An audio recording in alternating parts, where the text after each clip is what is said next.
I'm one of the co-chairs of the Pluriversal Design Special Interest Group of the Design Research Society. And now I'm going to hand over to the other co-chair, and then I'm probably going to keep quiet for a lot of the day. Hi, I'm Renata Leitão, and I'm the other co-chair of the Pluriversal Design SIG. And today we are going to discuss this wonderful book as we have always done. And so I'm handing over to Meghann. So introduce yourself, introduce the book, please. Thank you. My name is Meghann Gilligan Kane, and I will be presenting on this fantastic book by Leanne Betasamosake Simpson. Let's see, I will just go ahead and kind of start right into my screen share to begin. First, I want to start off. I'm here in Oregon City, Oregon, and Oregon City is located on the stolen lands of the Cathlamet, the Clackamas, bands of the Chinook, the Tualatin, the Kalapuya, and the Molalla. I think it's really important to start this way, especially when engaging with this text. Just to give a short history of the colonial violence in just this area. Before pioneers arrived here, Indigenous communities thrived. This waterfall confluence is just a couple miles down the road, and it was a place for trade for tribes along the region. When settlers came, often the Indigenous tribes would act as guides, and this close contact led to basically a lot of contact with diseases for which the Native people had no immunity. In just a few decades, 97% of the population, which was estimated at about 1 million, was killed off, was decimated. And then that was followed by treaties through coercion and violence and resettling from this land, which is it's a valley. There's a lot of, it's very fertile, over to kind of more desert areas on the Grand Ronde Reservation. So just thinking a lot about, especially thinking about Leanne Simpson and land as pedagogy within the Anishinaabe tradition and also within other Indigenous traditions, and how harmful it has been to physically remove Native peoples from their native land when so much of their knowledge, so much of their culture is based here. And let's see, I'd also, in introducing myself, I am an educator and designer and administrator at Pacific Northwest College of Art. I am a white cis woman. I identify as queer. I'm a mother, an educator, an artist, a cultural producer, a collaborator, and a gardener. So that's another way that I really have engaged with the land over the past 15 years. I'm really interested in permaculture and basically working with the land instead of trying to dominate the land. So a lot of the things that Simpson talks about in this book really resonate with me personally through that. So Leanne Betasamosake Simpson is a renowned Michisagic Nishnabeg scholar, writer, and artist who has been widely recognized as one of the most compelling Indigenous voices of her generation. Her work breaks open the intersections between politics, story, and song. Yes. Bringing audiences into a rich and layered world of sound, light, and sovereign creativity. Working for 2 decades as an independent scholar using Anishinaabe intellectual practices, Leanne has lectured and taught extensively at universities across Canada and the United States and has 20 years experience with Indigenous land-based education. She holds a PhD from the University of Manitoba and teaches at the Dechinta Center for Research and Learning in Dunedin. All right, so I think we're going to start by listening to an excerpt of a story that I think is really important in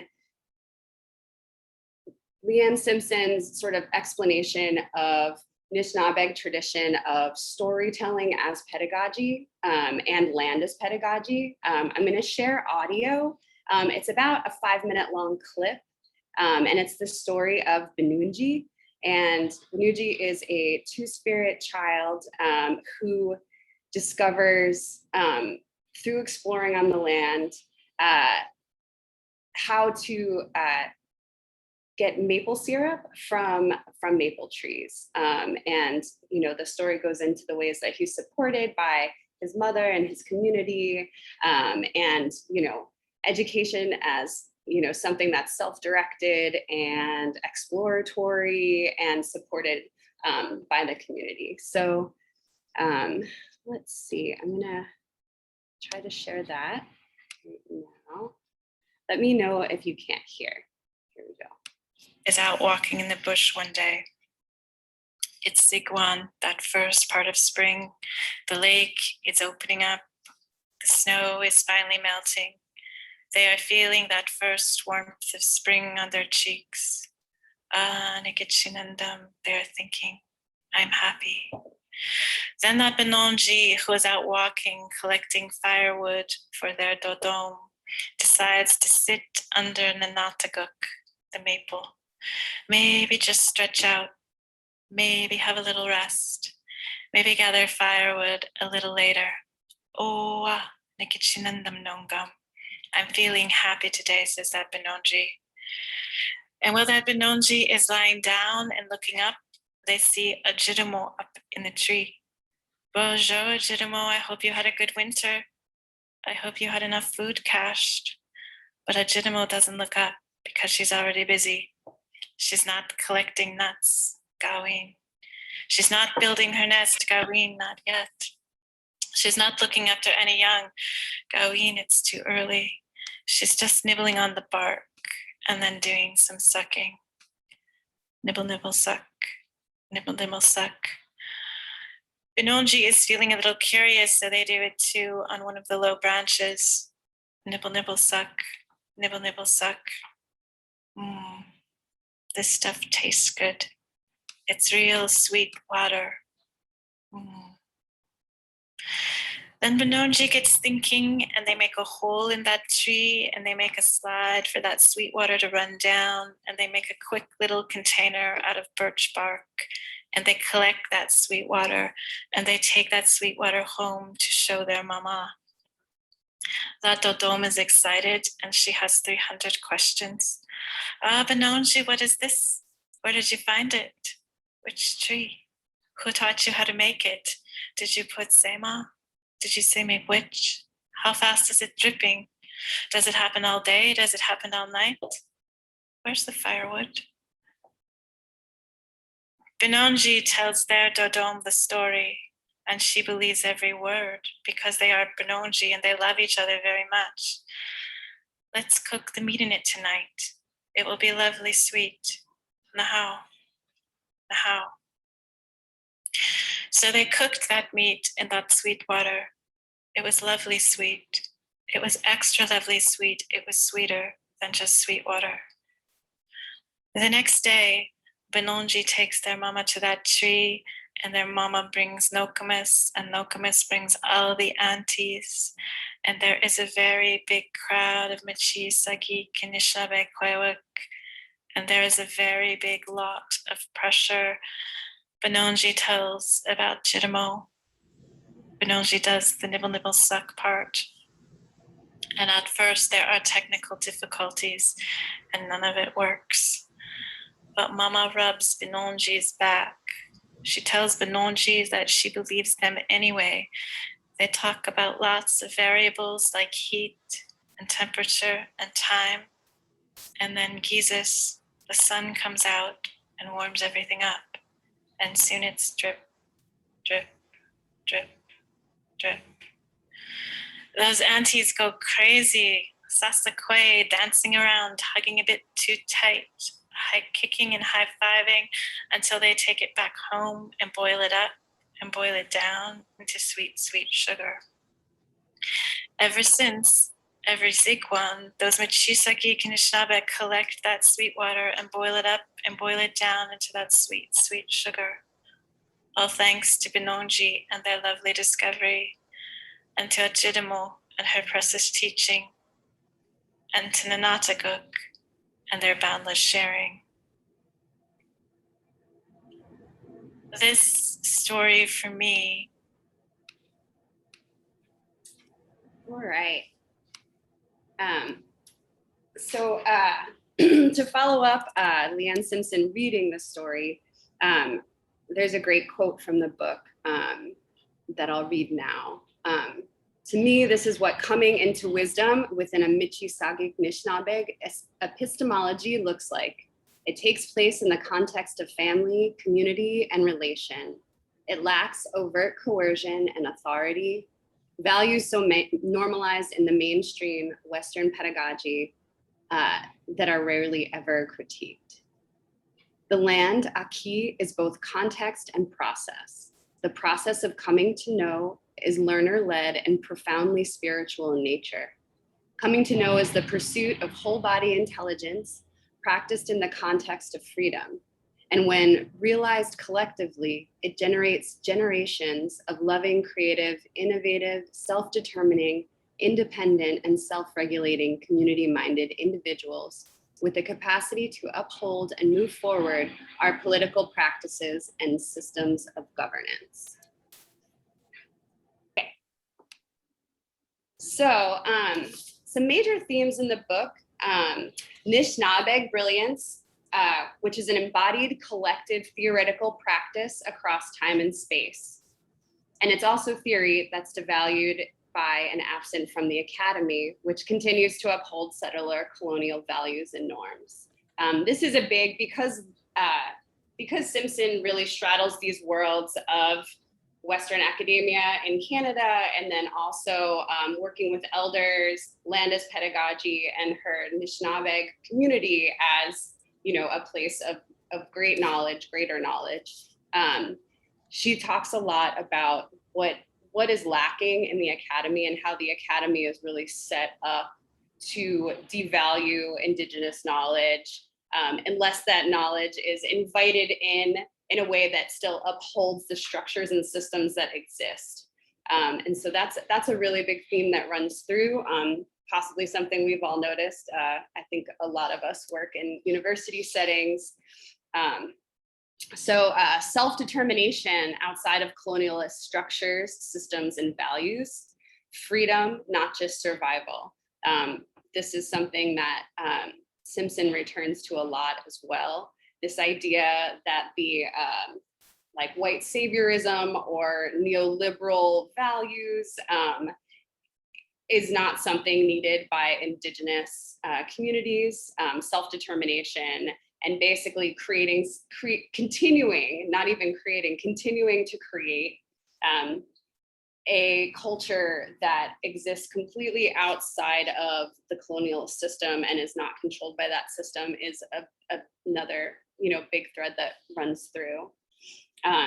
Grounded normativity is a concept that Simpson brings in, and this is from a book called Red Skin, White Masks. And it's really a way of Indigenous learning and experiencing the world. So grounded normativity is defined as modalities of Indigenous land-connected practices and long-standing experiential knowledge that inform and structure our ethical entanglements with the world and our relationships with human and non-human others over time. And she writes that grounded normativity is the opposite of dispossession. And dispossession is more than just land loss. Dispossession is dispossession from land, but then also from culture, from ways of learning, ways of knowing. And then that land is pedagogy. And then pedagogy as a really expansive idea of not just, you know, the way that we frame knowledge as intellectual knowledge, pedagogy as how to live life. Land is both the context and the process. Simpson also talks about Kwe as radical resurgent method. Kwe is roughly translated as, I would say, femme, especially because Simpson is very, very careful to include queer normativities, to include two-spirit and queer perspectives. And so I think the way that she defines Kwe is more the feminine, and that as a radical resurgent method in terms of the idea that settler colonialism is gendered, dispossession is gendered. You know, we think about missing and murdered Indigenous women and that absolute pandemic. Indigenous radical resurgence must actually interrogate the hierarchies of heteropatriarchy in all its forms in order to stop replicating it. I think this really points to the fact that Simpson is clear that she's not writing this book for a white audience. She's not writing this book as a how-to manual for white or non-Indigenous folks to engage with Indigenous issues. She's writing this for her people, her community, Indigenous peoples. And I think that that's very clear. There's no, you know, the conclusion isn't like, and this is what white people should do to support. It's very much, you know, these are the things that exist. These are the systems, these are the structures, you know, colonialism, and then also, you know, interrogating some ways that colonialist mentality has influenced, especially in maybe the leaving out of queer and two-spirit folks in some Indigenous groups, and how that is really part of heteropatriarchy, which was brought by settler colonialism. Honoring the knowledge and right to exist of Indigenous two-spirit and queer people and the powerful relationships that queer bodies house. Consent, diversity, variance, spiritual power, community, love, which have always been viewed as a direct threat to settler colonialism and the project of colonization and assimilation. Embodied knowledge is a really big theme as well.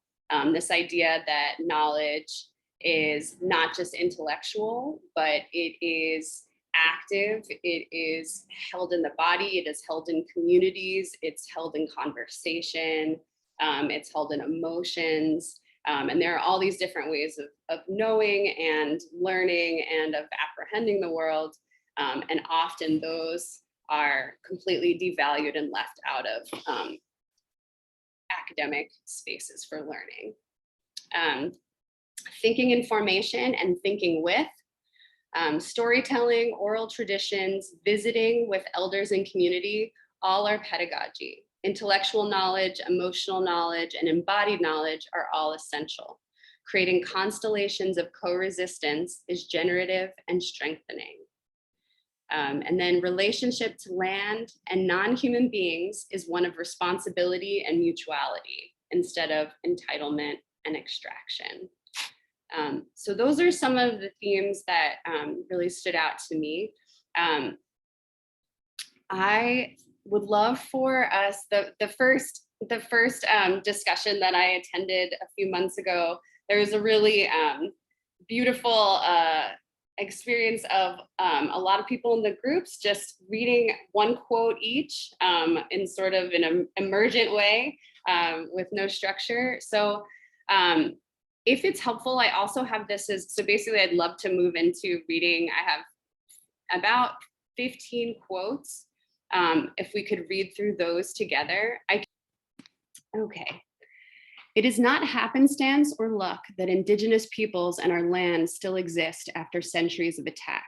This is our strategic brilliance. Our presence is our weapon, and this is visible to me at every protest, every mobilization, every time a two-spirit person gifts us with a dance at our powwows, every time we speak our truths, every time we embody Indigenous life.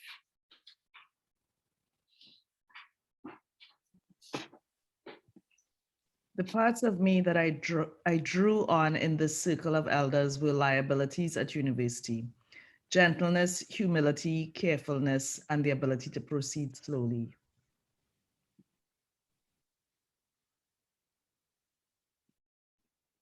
It seems simple. Colonizer wanted the land.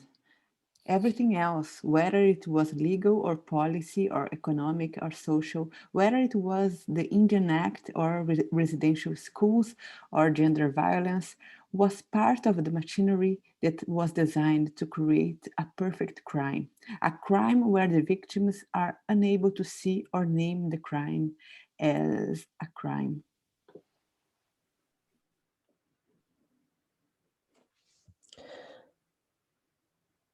The Nishnabeg brilliance those elders pulled me into was profound. Their world, a cognitive, spiritual, emotional, land-based space, didn't recognize or endlessly accommodate whiteness. It didn't accept the inevitability of capitalism, and it was a disruption to the hierarchy of heteropatriarchy.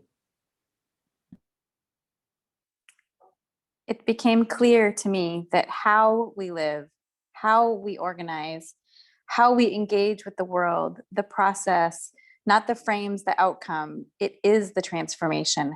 How molds and then gives birth to the present.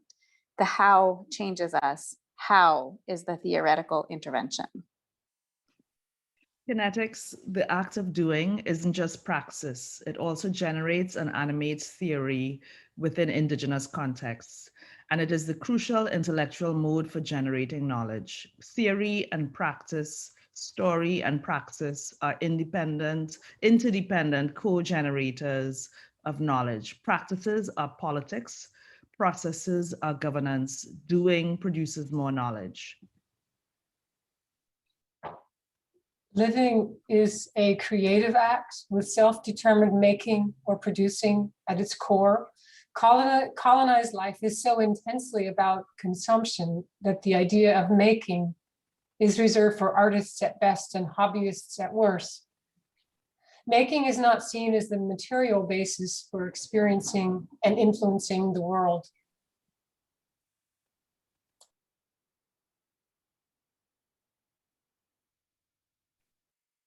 At its core, Kwe as a method is about refusal. It is about refusing colonial domination, refusing heteropatriarchy, and refusing to be tamed by whiteness or the academy. Refusal is an appropriate response to oppression, and within this context, it is always generative. That is, it is always the living alternative.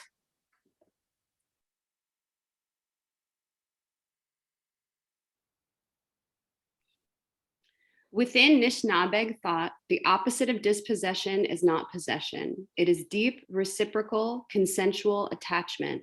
Indigenous bodies don't relate to the land by possessing or owning it or having control over it. We relate to the land through connection, generative, affirmative, complex, overlapping, and non-linear relationship. Two-spirit and queer bodies and the knowledges and practices those bodies house as indigenous political orders were seen as an extreme threat to settler society, sovereignty, dispossession, and the project of colonization, colonialism, and assimilation. The powerful relationships queer bodies house, consent, diversity, variance, spiritual power, community, respect, reciprocity, love, attachment, were the very first things colonizers sought to eliminate. Theory is generated and regenerated continually through embodied practice and within each family, community, generation of people. Theory isn't just an intellectual pursuit. It is woven with kinetics, spiritual presence, and emotion. It is contextual and relational. It is intimate and personal, with individuals themselves holding the responsibilities for finding and generating meaning within their own lives. Theory isn't just for academics, it's for everyone.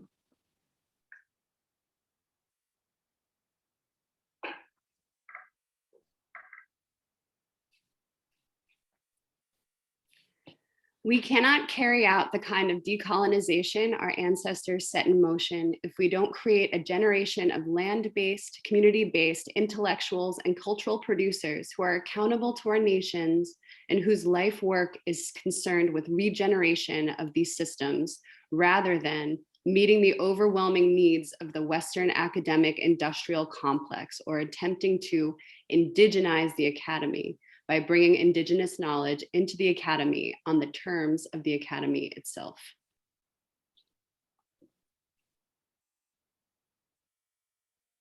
The Anishinaabe have long taken direction about how we should live through our interactions and observations with the environment.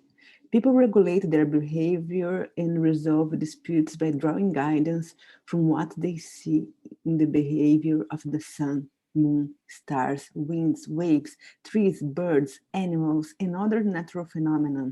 As we draw analogy from our surroundings and appropriately apply or distinguish what we see, we learn how to love and how we should live in our lands.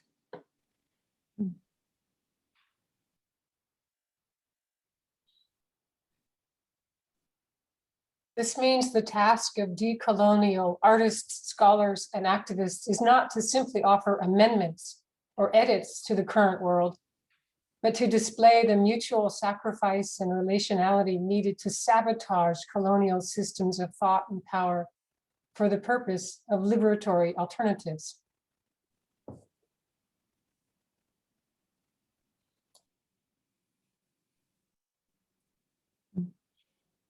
This is the Radical Resurgence Project, and it isn't radical or even resurgence. It's just Indigenous life as it has always unfolded. Indeed, revolution will come in the form we cannot yet imagine. Our revolutions will be our new dawn, our be that ban, with the past and the future collapsing in on the present, as we have always done. Thank you all so much for reading those. That was really lovely. All right, let's open up to some discussion. I'll stop screen sharing.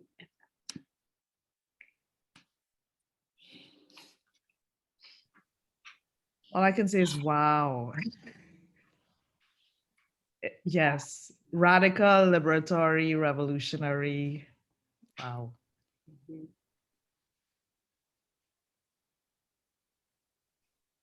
We're all fired.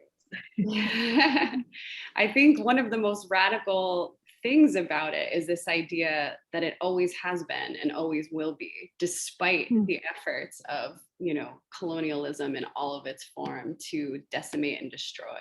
You know, something in the beginning that I, when talking about the land that I'm on here in Oregon, I neglected to say that despite all of that decimation, they're still thriving. They're still, you know, there is still Indigenous culture that's happening, that is regenerating. And this idea that Simpson talks about, that about action. So like,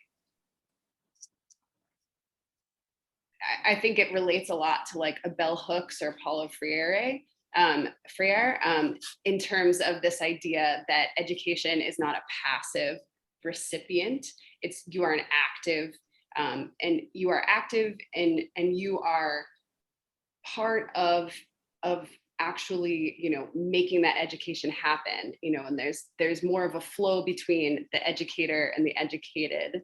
And then there is this top-down idea of, this is the person who has the knowledge, and this is the, you know, receptacle for the knowledge. So that really struck me. I think it's interesting what you said about the links to Paulo Freire, because she says that the opposite of dispossession is not possession. As Paulo Freire says that you cannot just from being an oppressed wants to become an oppressor, because that's not the opposite. It's just you're not fighting against something. You're not trying to win, because that's the colonial, that's the Eurocentric mindset. We're just trying to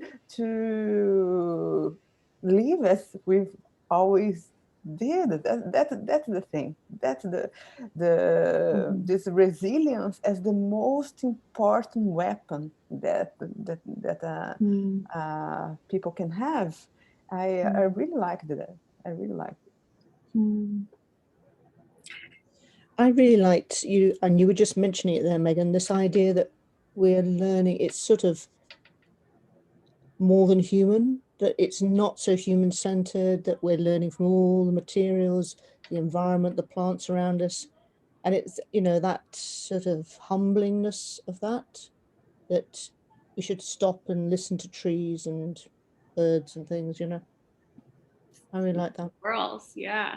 I guess building on that learning thread, I thought a really important note that you called out was this idea of land as pedagogy, and going on to say that it's both context and process. And I feel like whenever we talk about a pedagogical framework, the context is often implicit. It's never quite, it's never openly expressed. And when it is, it's very difficult for people to take a position of anti-oppression and what that means. Like there's such a hyper focus on what gets done within a classroom context, and we completely disregard the mindsets and postures that fuel the things that we do.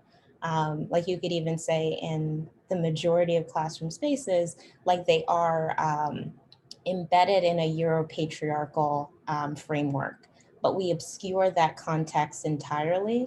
And I love the calling out of pedagogy as both the context and the process, and making both of those components explicit. Yeah, what is invisibilized, I think, in like, these are the norms and this is how things are done, you know. I think comparing that to, you know, the title of this book, As We Have Always Done, and this is, you know, this whole way of thinking that we have in our colonial societies, you know, Western societies, the fact that like part of the system is to obscure the system and make it so normalized that you can't even see it. And so to call it out is almost like a radical act, even though that should be the starting place, because that, you know, that is where the knowledge is coming from, and that is how the knowledge is valued.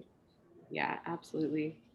Oh my God, you touched something so, I think it's so important, because the system gets so normalized. And you see that we talk about it now. We talked about it in the Boaventura Sousa Santos, the invisible lines. So how they make the system invisible so we don't talk it. So the system is like the mold, and we always producing the same things, but we cannot discuss this because it made itself invisible. So that's something that I think it's important, because many people will think, what's the point of this kind of discussion? The point of this kind of this discussion that we have here is to start to really see what are the features, what are the shapes of the system, so we don't reproduce it. So we are more aware of that. That's the point of this, the book club here. That's the point of most of our discussion, is to make this system visible. I think that is so, that's so right on. I have been pondering this for a bit of time in relationship to our work with our clients, and it was just situated within this very teeny tiny slice of all of the world of possibility. And yet to them, it is the only mode that they see. And so when we design materials, you know, inside the context of learning and training, we're missing out on, and I really appreciated this, like, I really want to present a map, you know, we're missing out on the learning that comes from the land, and the learning that comes from emotion, and the learning of culture, and the learning of generations, and all these thousands of ways of knowing. And we're like saying, this teeny tiny slice, this is what we're talking about. And we can't shift everything when we're only talking about this. This is not transformational, this slice. So I really love that. And I think it's redecoration. We are just moving the furniture around the same room. I think it's tragic how far, you know, the academy has moved from, you know, embodied knowledge, and it's horrific. When you start to read books like this, you suddenly realize how little knowledge is valued and how much we've shifted away from stuff that's really important. Yes, I was going to add that I really enjoyed the readings, and very similar to what Jane was saying, what really struck me was, I guess, the philosophy that was being put forward, where it's a very natural kind of philosophy in tune with nature. Creativity is very much a part of it. And I was thinking a lot about my experience, especially with, I guess, COVID has been calmer times, busier, but still calmer in some ways. And I've found myself returning to creating, returning to gardening. And what has been difficult is to not take a colonizer approach to it, because I naturally just take that bent. But, you know, in listening to the readings, it reminded me of that. And there are a couple of things I need to reassess, because I know that while they're born of nature and creativity, the approach that I initially had in mind was very much a colonial kind of top-down approach. And I think I need to reassess that relationship.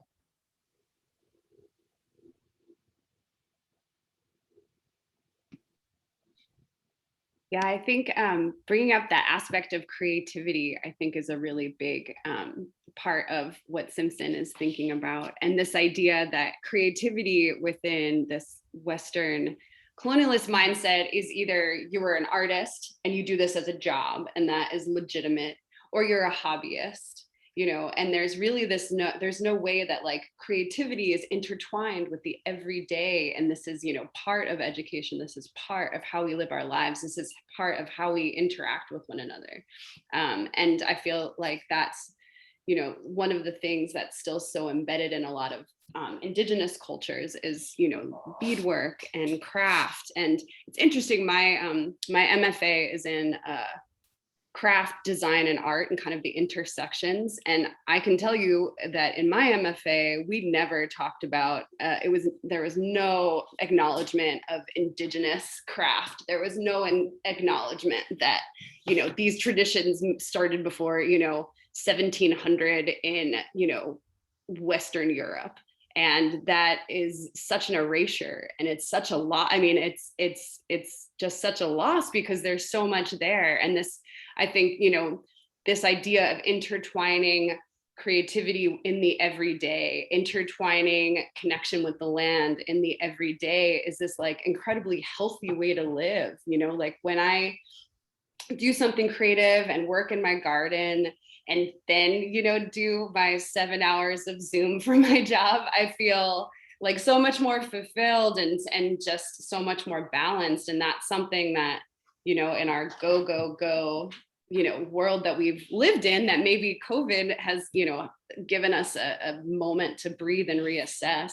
I'm really interested to see if some of these like ways that more people have engaged with gardening and create, you know, creative pursuits and in a hobbyist way, like will those things carry forward, and will we, you know, start to rethink work and demand to have space for those things, you know, to demand a world where like a 60-hour work week isn't success, you know, and there's space for, you know, all of these different ways of engaging with the world and knowing and learning, and those are valued whether or not they produce capital or produce, you know, something for capitalism.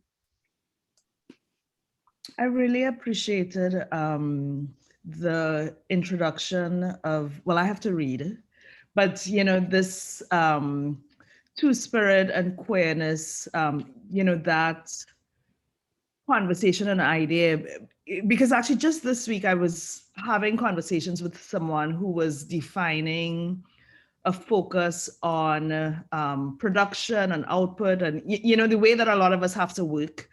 She was saying, well, this is a very male, we were talking about feminist design, and she says, well, this is a very male perspective of production and whatnot.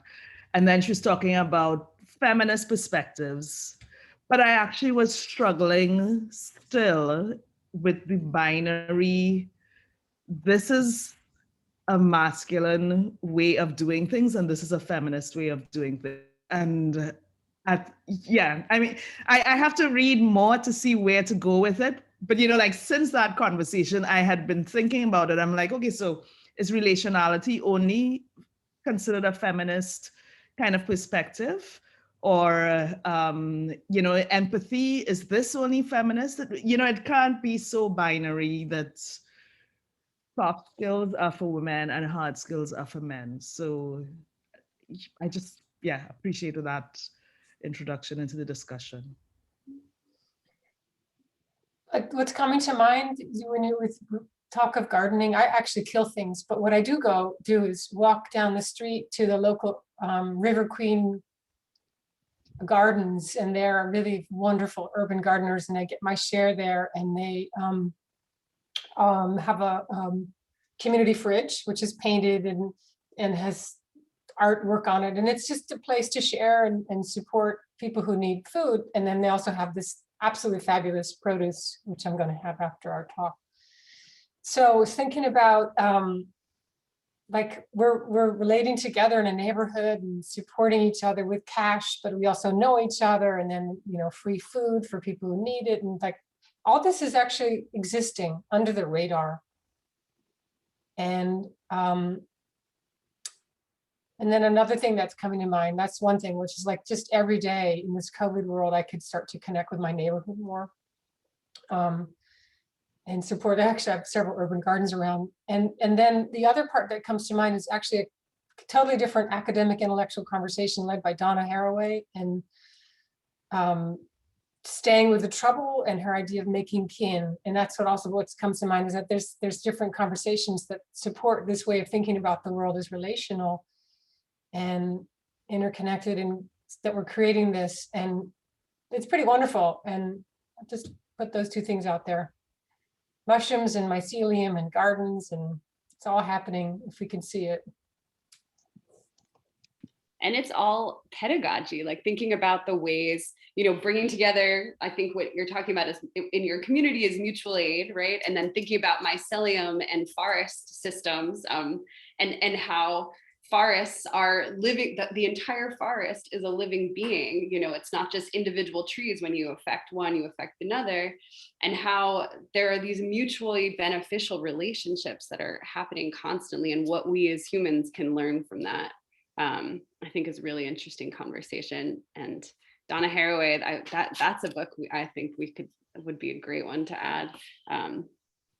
Staying with the trouble. I think one piece that I really appreciated from the reading and from the quotes that you brought out, as well as this idea, very much designers, we are thinkers and makers, right? And that so much design practice and language is about that combination, that bridging between thinking and making, and this idea that theory is embedded in everything, and everything is theory. Like it is all connected, right? That we learn by making, and by making we develop the next theory, and that it is just kind of this whole like kind of process that's really cyclical. Really reminds me of an art professor once said to me when I was producing work that didn't look to me like the work that I thought I was meant to produce. It was very craft oriented, and not, you know, it was like a theoretical arts background was where I came from. And he said, you know, everything you've ever done and everything you've ever thought is in every piece you've ever touched. So, you know, as you're moving through life, you're expanding that kind of practice. And I really appreciated that in that we are all the theory all the time. And that we're all moving knowledge all the time. Going into the last 10 minutes, people should jump in and share their thoughts. And then the other thing is people could say where they're joining us from. You can either drop it in the chat or say. I'll jump in, and I'm Simon from London. I mean, I found the reading really, really absorbing. I was so absorbing that I didn't actually volunteer to read any of it, but just to go through some of those quotes, because I'm still kind of processing them now, so really, really powerful. And yeah, I mean, it's just when you look around all the embedded knowledge and everything you see, and the way things behave independently of us as a sort of species is incredible, and it's amazing. And they're just trying to tie all that together in a narrative that degrades it or displaces it or doesn't acknowledge it, is trying to find the entry point to try to get a more commonplace accepted narrative in design, but also just being able to even speak with purpose around it. It just seems such a big responsibility, I suppose, really, to try to get it right. So I love the idea of experimenting and maybe being a little bit more tactical and trying to put it out there. So that was, for me, was a big takeaway. Is maybe sometimes it is really about those small steps and getting more exposure to it and learning along the way. But really powerful. I'm like somebody else on the screen. I've only read the first chapter or two, but I need to stick my head in there a lot more based on today. So it's a great book to cover. I would also recommend that there are a good amount of talks, and I put one of the links because I think listening to, that was part of my preparation, was listening to several talks by Leanne Simpson, and that was, you know, it is hard to find time for a pretty long book. I definitely recommend it, but listening to some of her talks was also just a really great way, you know, at kind of listening to his podcasts. Was a great way to start thinking about a lot of the ideas that she's working with.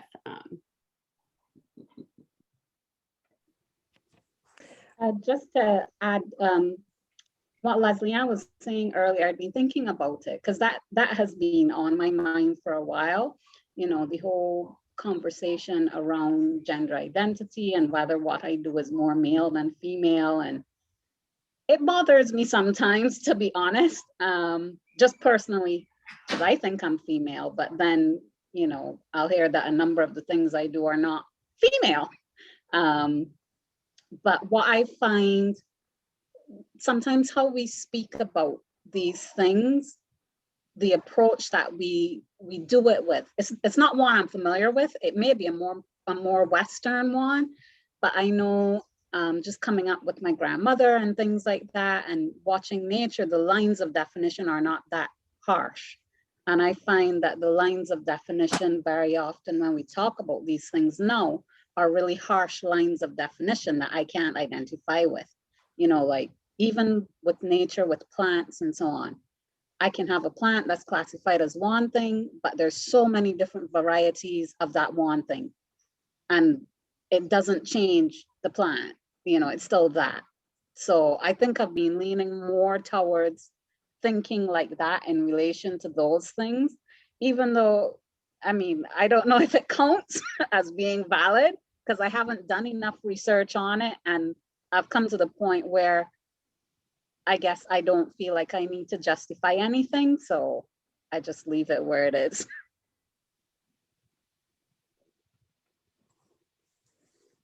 Yeah, I think that idea of fluidity and when we think in the binary terms, we leave out so many people. We leave out so many people that don't identify as, you know, either fully masculine or feminine, and those are constructs in and of themselves. There are a couple chapters in the book that talk a little bit about how the beginning of colonization, one of the first targets was, you know, by, you know, a lot of the colonizers had Christian agendas, and this idea, it was very normalized to have, you know, two women living together or two men living together, or someone who was born a man but identified as a female, or two spirit folks.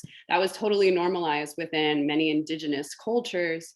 And then when colonizers came in, they took pride in instilling a sense of shame and, you know, eventually, you know, taking, you know, having this very harsh binary idea of what gender is, and forcing that upon, you know, the indigenous groups as one of the many ways to destroy the culture and to appropriate that culture and force assimilation. And that, you know, still is happening in you know, our culture with, you know, wars on, you know, trans folks and, you know, bathroom laws and all of this. You know, it seems like it's one step forward, two steps back, but, you know, there's also this like huge, you know, history of resistance and refusal to fit into those norms, which I think Simpson also really points to as pedagogy, how people continue to live and that knowledge they hold in their bodies and the way that they live, as something that, you know, we can learn from, and shows that colonization, you know, can't take everything. I've got a little quote from top of page 73, which is just where I've got to really, but it says, we have thousands and thousands of years of experience building and living in societies outside of global capitalism. And that just really hit me. And it's sort of, how do we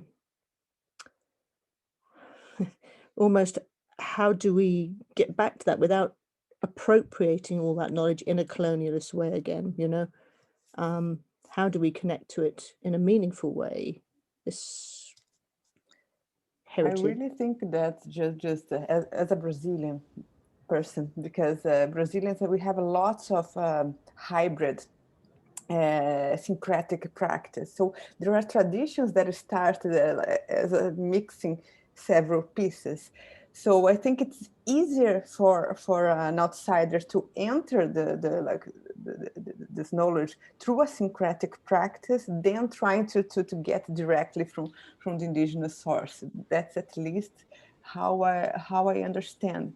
Because when you have something that is syncretic, it's a hybrid, and it's solid, it has a sense, I think it's easier to access this kind of knowledge than to try to go and appropriate pieces from indigenous. So how can we create like hybrid pedagogies, hybrid epistemologies? I think it's much more about this. How can we hybridize our knowledge with indigenous knowledge?